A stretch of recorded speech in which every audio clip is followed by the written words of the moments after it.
to the Reformation, hymns of the medieval church were in Latin, regardless of what language the people spoke in that particular place.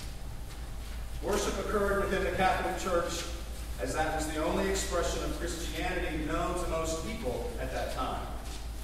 The Catholic Church and the Roman Mass were the primary unifying factor in people's lives in an otherwise very fragmented society.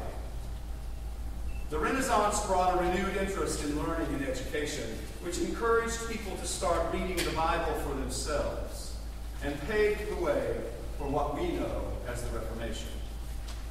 By this period, religious music in the Catholic Church had become so complex that only trained choirs could sing in the services.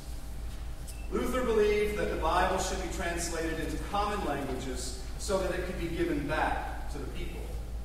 He was also convinced that hymns should be written for everyone to sing so that the worship could be given back to the people as well.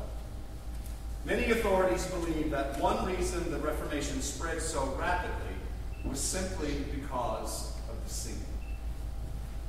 At the time of the Reformation in the 16th century, those desiring reform wanted the liturgy to be said in the vernacular, the common people, so you could understand what was being said in worship. They also insisted that the hymns could be understood and sung by everyone.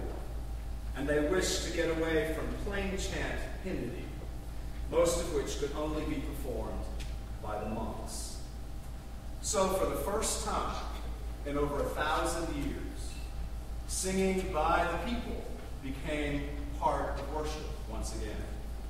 Often the whole congregation would gather at the church during the week for congregational rehearsals so they could learn new hymns. Jim says you all are going to have one of those tomorrow. So we might conclude that congregational singing remains one of the Reformation's most enduring legacies. This is why we've come together to sing today, to remember our common history, the successes of the journey of faith through the centuries, and to also remember and to realize that the church consists of human beings, and we may not always live out the mind of God. So, we're going to sing. Martin Reichert, a Lutheran minister, during the Reformation, and author of 66 hymns, many of which you know, wrote a song titled Nun danket are Gott. Most people think that this was in celebration of a victorious siege at the end of the 30 Years' War. Along with Ein feste Burg, which you've already heard a little bit of, a mighty fortress, it is a fine example of a German Lutheran chorale. I'll introduce the hymn with an arrangement of the master Lutheran church musician, J.S. Bach.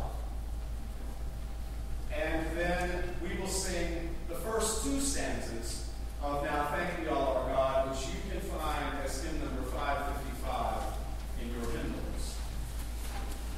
We'll sing it to a tune created by Johann Kruger, who would eventually edit the most important German Lutheran hymnal of that entire century. Nun danket alle Gott was finally translated into English in 1858. And we